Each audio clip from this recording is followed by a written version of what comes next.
রূপী কাক সর্বদা তোমার দেহকে ঠুকরে ঠুকরে খাচ্ছে। তাই দেহ সত্তা যারা ধারানি কাকের কাছে বলছে সর্বজঙ্গে জোরে কাক না রাখিও বাকি।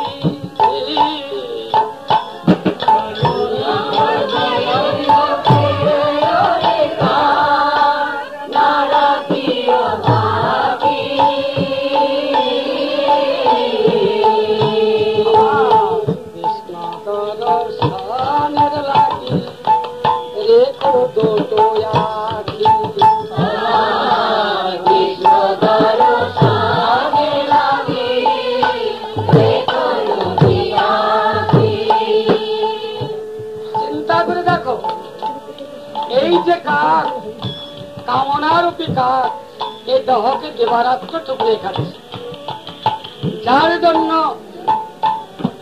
এমন সুখ স্বাস্থ্য দিনের দিনে আমাদের স্বাস্থ্য কোথায় চলে যাচ্ছে, ওই দারুণ কাকে টুকরে টুকরে খাচ্ছে। কামনার জ্বালা যন্ত্রণা দিবারাত্র আমরা ভোগ করতেছি। কামনারূপী কাম আমাদের প্রতিবাসী বা প্রতিবেশী। দেখো এই কামনা আমার সব জানে, সব জেনে শুনেও যখন তখন যেমন তেমন ভাবে আমাকে সর্বদাই জ্বালা যন্ত্রণা দিয়ে মারছে। তাই বলছে ঘরে কপাট দিয়ে আপনজনের সঙ্গে প্রেম করবে, যেন প্রতিবেশী না জানতে পারে। অর্থাৎ বহির দরজা যদি বন্ধ করো, অন্তর দরজা ওই কামনার প্রবেশ করবার অধিকার নেই। কামনার অন্তর দরজায় প্রবেশ করবার অধিকার নাই। অন্তরের অন্তঃস্থলে সেই গিরিগোবর্ধন ধারণ করে গিরিধারী দাঁড়িয়ে আছে। অর্থাৎ গিরিগোবর্ধন করবি আমাদের দেহটি গিরিগোবর্ধন, তিনি কাকশ্চঙ্গলের উপর আমাদের দেহটি আত্মারূপে দাঁড়িয়ে রয়েছে। গিরিগোবর্ধন নাম ধরে তাই বলছে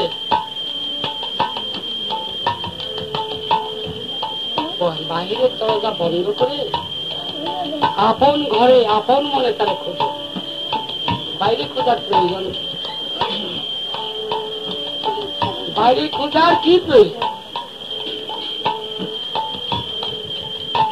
হ্যাঁ, তথাপি আমরা বাইরে খুঁজি বা খুঁজিতেছি কেন? কামনার প্রেরণা বাহিরে খুঁজিয়া বেড়া, কামনার প্রেরণা বাহিরে খুঁজিয়া বেড়া,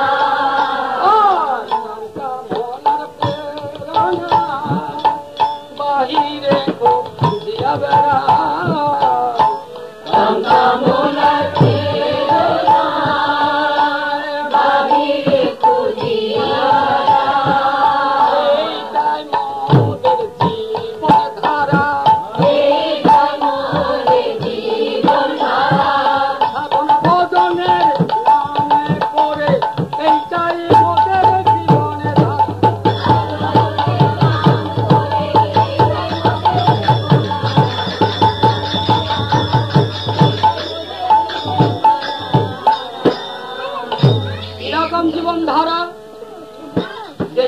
ঠাকুর বাড়ি দেখি অমনি প্রণাম করে মাথাকে নিচু করেই পড়ি, হে প্রভু পূরণ করো মনোবাঞ্ছা,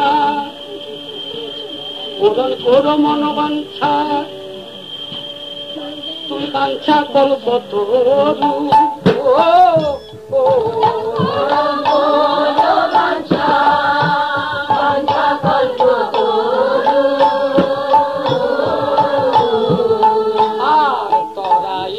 সকল বিপদ মা খোঁজ তারে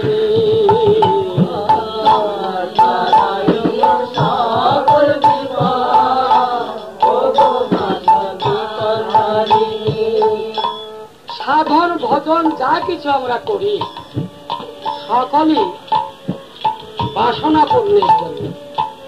এইটা হল বাইরে খোঁজার ধারা। অন্তরে যখন খুঁজতে পারবে, বাইরে খোঁজা বন্ধ করে, ভিতরে দরজা বন্ধ করে, ঘরের কোণে করে যখন খুঁজতে পারবে, তখন এই কাম কামনা বাসনা কিছুই থাকবে না।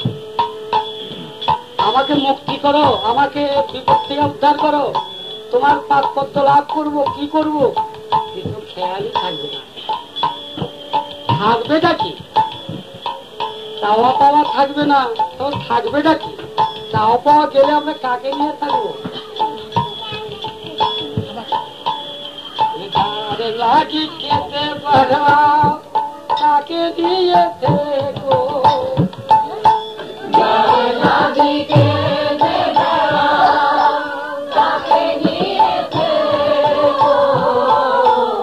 আখি মোটে ভুবন ভোলানো মুরতি দেখো,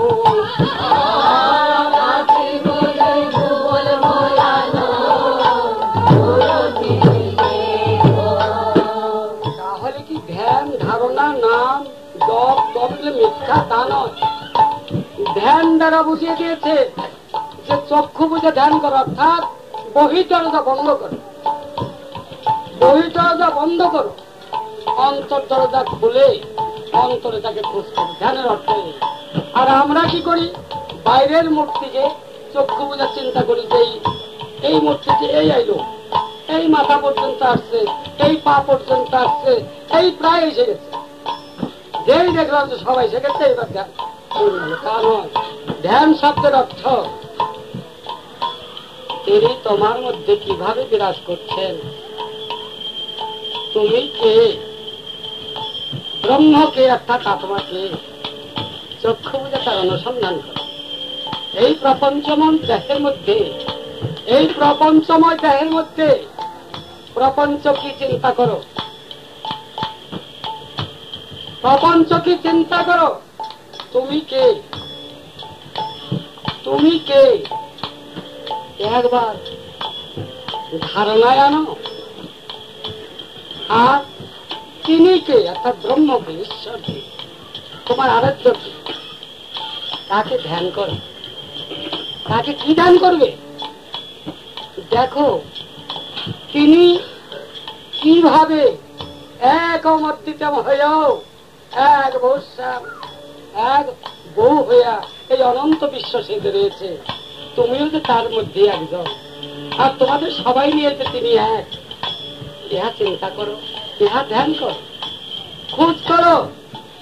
আবার তিনি এক অনন্ত হয়েও অনন্তের মধ্যে অনন্ত রূপে পরমাত্মা রূপ বিরাজ করতেছে, ইহা আখির মধ্যে বাহির দরজা বন্ধ করে খুঁজে দেখো, সে তোমার কত আপন। অকর্ম সুকর্ম কুকর্ম দুষ্কর্ম কত কর্ম করো, কত কৃপাবান, তোমাকে ত্যাগ করে সে দূরে সরে যায় না। সে সব দেখছে, সব বুঝছে, তুমি খালি মনে করছো যে কেউ দেখলো না। এক চকু কাকের মতো, কাকে নিয়ে চালে গুজে রাখে, কাক মনে করলো আর কেউ দেখলো না। আমরা ঠিক কাকের মতো, আমরা এই যে কর্ম করছি, দুষ্কর্ম করি, সুকর্ম করি, যে কর্ম করি, আমরা মনে করি কেউ দেখলো না। তিনি যে সব দেখছেন বসে, তিনি যে আমাদের সাক্ষী রূপা পরমাত্মা, এটা ওই ধ্যানের মধ্যে চিন্তা করে দেখো। আর তার সঙ্গে তোমার সঙ্গে সম্পর্ক কি, এটা ধারণা করো।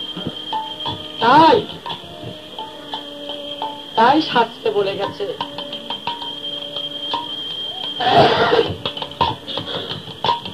আমি কে, ব্রহ্মকে, প্রপঞ্চ কি, এই তিন বস্তুকে জানাই দিল। সব জানার উপরে তাছাড়া আমরা কি জানতে চাই? আমাদের শ্রী গুরুদেব গণ গুরুদেব গহন বলছি কেন? দেহ উপযোগী দেহের মধ্যে জাগ্রত হয়ে তিনি চৈতন্য হয়ে যাবে, নিজ নাম নিজে কর্ণে দিয়ে থাকেন। দেহধারী রূপে তো বহু দেখছি। তাই বলছি যে আমাদের সেই গুরুগান আমাদের স্বভাব চরিত্র বুঝে আস্তে আস্তে আমাদেরই ভাব বুঝে ধর্ম কর্ম এবং ভগবত পথে নেবার চেষ্টা করে। যখন আস্তে আস্তে প্রজ্ঞাশীল ভগবত জ্ঞানী হতে পারবো, তখন গুরু কৃপাতেই বুঝতে পারবে তুমি কে, ব্রহ্মকে, তোমার আরাধ্যকে, তার সঙ্গে তোমার সম্পর্ক কি, এই প্রপঞ্চময় দেহ কি, কেন, সব বুঝতে পারবে। তাই বলছি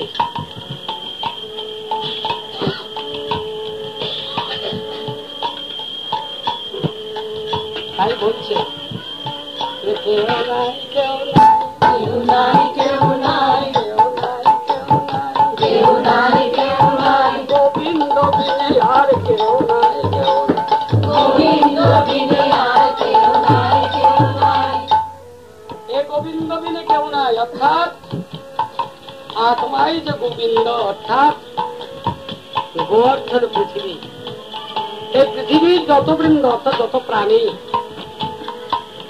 সমস্ত প্রাণী রূপে তিনি সাজতে পারেন। তিনি সমস্ত প্রাণী রূপে সেজে রয়েছেন এই পৃথিবীতে। তিনি হলেন গোবিন্দ, তিনি গোবিন্দ। গোবিন্দ সেই গোবিন্দকে ধ্যান করে। যে গোবিন্দ এই গু অর্থাৎ পৃথিবী, এই পৃথিবীতে অনন্ত জীব রূপে সেজে রয়েছে। তাই বলছে কেউ নাই কেউ নাই কেউ নাই কেউ নাই গোবিন্দ বিনে তোমার কেউ নাই কেউ নাই গোবিন্দ বিনে তোমার কেউ নাই কেউ নাই গোবিন্দ বিনে তোমার কেউ নাই কেউ নাই কেউ নাই কেউ নাই। তিনি মাতা তিনি ভ্রাতা তিনি পিতা সর্বদা, তিনি মাতা তিনি পিতা তিনি পিতা সর্বদা, অর্থাৎ তিনি সর্বরূপে সেজে রয়েছে। তিনি পিতা তিনি মাতা তিনি ভ্রাতা তিনি ভগ্নী তিনি গৃহিণী তিনি অর্ধাঙ্গিনী তিনি আমি, সর্বরূপে রূপ মিশিয়া থেকে অনাদি আদি গোবিন্দ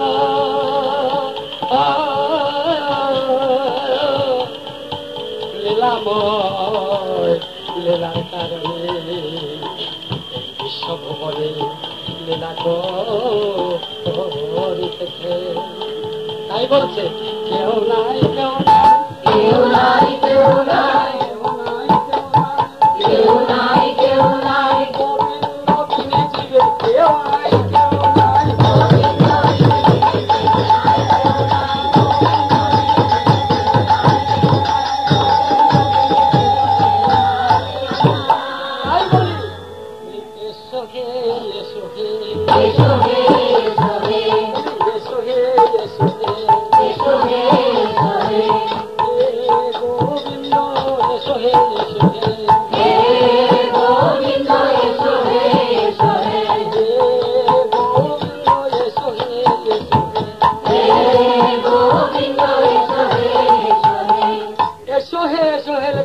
বললে কি বোঝা? হয়তো তিনি কোনো দেশে আছেন, না শূন্যে আছেন, না কোনো অপর জায়গায় রয়েছে, তাই আমরা ডাকছি এসো হে এসো হে এসো হে এসো হে। এটা কি বোঝা? আমাদের এই দেশে তুমি নাই, এইখানে তুমি নাই, তাই বলছি এসো হে এসো হে এসো হে। এই এসো এর অর্থ তা নয় আমার গোবিন্দ সর্বত্র বিরাজ। এই গোবিন্দকে এসো হে এসো বলে কাটতে হয়। তাহলে এসো এসো করতেছি কেন? এসো এসো করতেছি কেন? মায়া রয়া ধারে পড়ি হাবু ডুবু করি, মায়া রয়া ধারে পড়ি হাবু ডুবু করি, মায়া রয়া ধারে পড়ি হাবু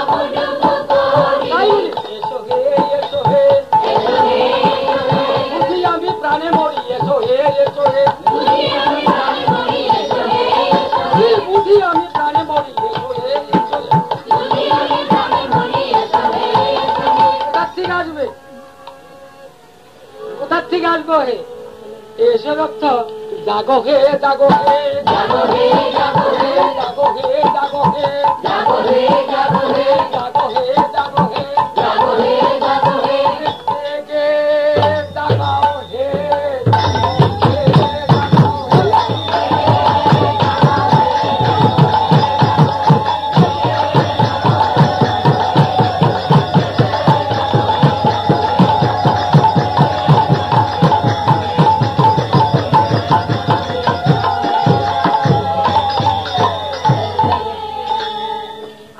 ভাষা জানি না বলে আমরা সোজা ভাষায় যা বলে থাকি, এসো হে এসো হে এসো হে এসো হে এসো হে এসো হে এসো হে উপারায় আছো তুমি এপারায় আসো হে উপারায় আছো তুমি এপারায় আসো হে ওই বাড়িতে আছো তুমি এই বাড়িতে এসো হে ওই বাড়িতে আছো তুমি এই বাড়িতে এসো হে ওই দেহে আছো তুমি এই দেহে আসো হে ওই দেহে আছো তুমি এই দেহে আসো হে এসো হে এসো হে এসো হে এসো হে শুনে ও শুনে না শুনে ও শুনে না শুনে ও শুনে না শুনে ও শুনে না শুনে না কেন শুনে না? শুনে না এই জন্য আর কত কাল কাটাবি এমন কত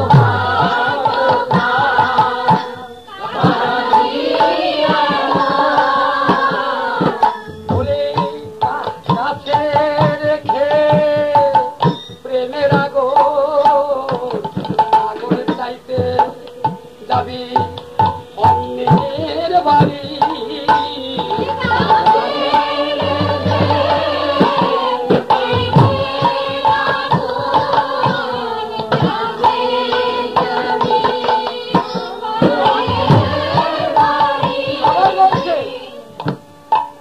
আপন ঝুড়িতে রেখে বেগুন পরের বাড়ি যাইবি বেগুন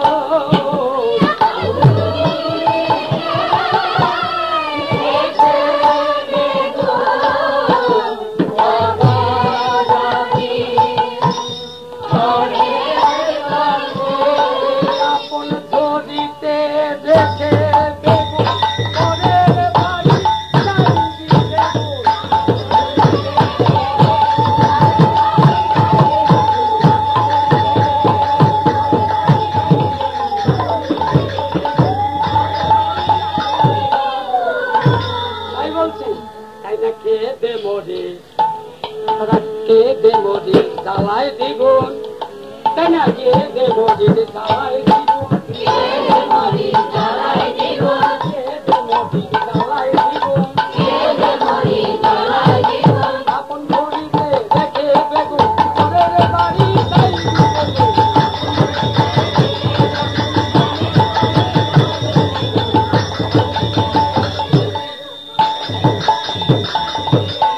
বেগুনের কথা বলাতে সবাই ওর বুঝে ফেলাইলো রান্না করার বেগুন, ধুরির মধ্যে বেগুন খেয়ে অন্য বাড়ি বেগুন খেতে গেছে, তা নয়। আপন ঝুড়িতে বেগুন, অর্থাৎ তোর ঝুড়িতে যে বুদ্ধি, একটাও বুদ্ধির গুণ নাই, সব বেগুন, একটাও গুণের নয়, সব বেগুন। আর পরের বাড়ি চাইতে যাচ্ছিস, অর্থাৎ গান গোবিন্দ যে পরের কাছে চাইতে যাচ্ছিস, সাধু গুরু বৈষ্ণব দেওয়ালে মন্দিরে বনে গুহায় পরের বাড়িতে চাইতে যাচ্ছিস, এটাও বেগুন, এটাও গুণ নয়, এটাও গুণের কথা নয়। গুরু কৃপাতে যে মন্ত্রে বেগুন কেটে যায় সগুন বেড়ে যায়, যে মন্ত্রে বেগুন কেটে যায় আর সগুন বেড়ে যায়, সে মন্ত্র কানে নিয়ে দিবানিশি যত সেগুন বেগুন হবে সুন, বেগুন হবে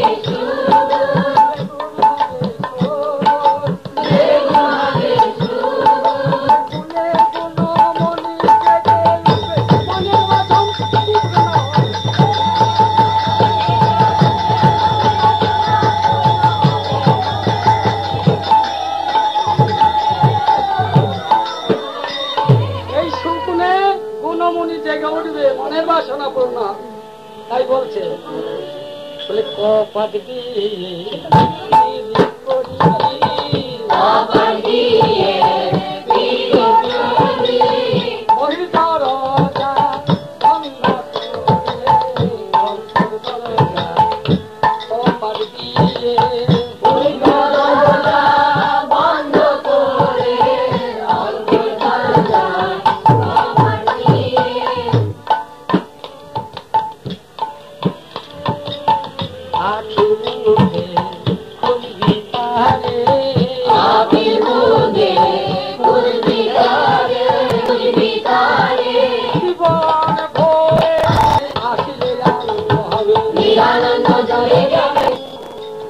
আসিলেই আনন্দ হবে। এ কথার অর্থ কি? আসিলেই আনন্দ হবে, এ কথারই অর্থ কি? হ্যাঁ, আসিলেই আনন্দ হবে। এই আনন্দের অর্থ হল পরমদ্যতি পরমদ্যতি।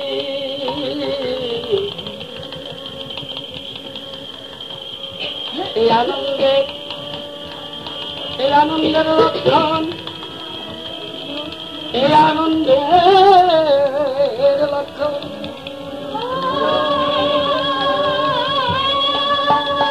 পরমদ্যতি পরমদ্যতি, পরম আলু অর্থাৎ যে আলু সমস্ত অন্ধকারের মধ্যে প্রবেশ করে রহিয়াছে, অর্থাৎ প্রপঞ্চ অন্ধকারময়, মিথ্যায় অন্ধকার, প্রপঞ্চ মিথ্যা। এই মিথ্যা প্রপঞ্চের মধ্যে তিনি প্রবেশ করে রয়েছেন। তিনি দিব্যজ্যোতির্ময়, দিব্য আলো। এই দিব্যজ্যোতির্ময় দিব্য আলোই আনন্দের লক্ষণ। আর আনন্দ বলতে আমরা যেটা মনে করি খুশি হব, হ্যাঁ, সর্ব অঙ্গ আমাদের নেচে উঠবে খুশিতে, না। যে আনন্দে সর্বাঙ্গ নেচে ওঠে আর খুশি হয়, এ খুশি মনের খুশি, এ নাচ না মনের নাচ না। তিনি মনের কাছে কখনো ধরা পড়ে না।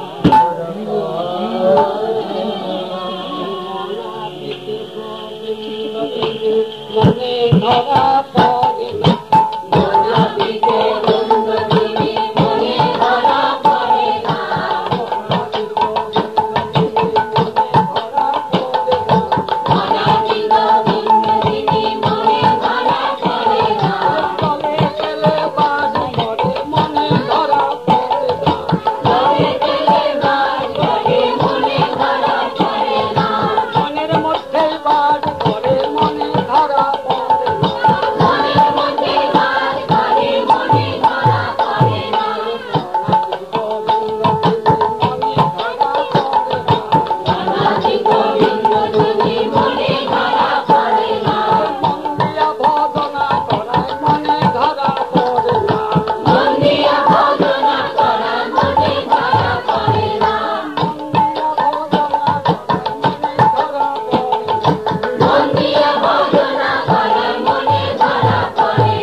মনের মধ্যেই তিনি আছেন। এরকম জলে তেলে দৌড় থাকে, জলের মধ্যে তেল দিলে জলে তেলে মিশে না, অথচ জলে পেলে মিশে থাকে। এইরকম আমার যে গোবিন্দ, সে মনের মধ্যেই মিশে আছে, কিন্তু মনে ধরা পড়ে।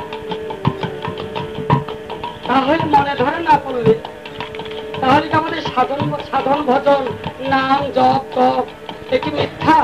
আর সবাই বলে কি মন দিয়ে নাম করো, নামে যদি মন না থাকে নাম করে কি হবে? আমরাও বলি যে কাজ করো মনোসহযোগে করো, মনের মনোযোগ না থাকলে কোনো কর্মই সিদ্ধ হবে না। এই কথাও সত্য। মনোযোগ না হইলে যোগ সাধনা হবে না, মনোযোগ না হইলে যোগ সাধনা হবে না, মনোযোগ না হইলে প্রেম ভক্তি হবে না, মনোযোগ না হইলে প্রেম ভক্তি হবে না, মনোযোগ না হইলে ব্রহ্ম জানা যাবে, মনোযোগ না হইলে ব্রহ্ম জানা যাবে না। ভীষণ যন্ত্রণার কথা। আগে বলা হইল যে মনাতীত গোবিন্দ তিনি মনে ধরা পড়ে না, ভজন সাধনে ধরা পড়ে না, মনোসহযোগ। আবার বলছে মনোযোগ যে না করলে কিছু হবে। এই কথা অর্থ কি? কথা কি শাস্ত্রের কথা ভুল হতে পারে না মিথ্যা হতে পারে? আমাদের বোঝার ভুল।